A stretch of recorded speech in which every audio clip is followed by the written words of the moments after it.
Hi everyone, this is Balamuralikrishna from Batsari Balu YouTube channel. మనము present అయితే గూడూరులో అయితే ఉన్నాము.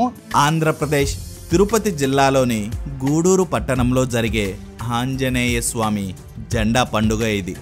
దీనికి 79 సంవత్సరాల చరిత్ర ఉంది.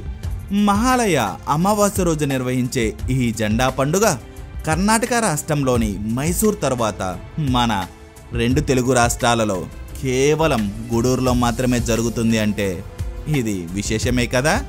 ఈ జెండా పండుగ చరిత్రను మనం తెలుసుకోవాలి అంటే సుమారు 79 సంవత్సరాలు వెనుకకు వెళ్లాల్సిందే. మన దేశంలో ప్రతి సంస్కృతి సాంప్రదాయం వెనుక చరిత్రలో దాగిన కొన్ని స్థానిక కథనాలు ఉంటాయి. ఇలాంటి స్థానిక కథనాలే మన సంస్కృతి సాంప్రదాయానికి మూలాలవుతుంటాయి. ఎందుకంటే ఇది మన హిందూ దేశం. కేవలం నమ్మకాలతో ముడిపడిన బంధం ఇది.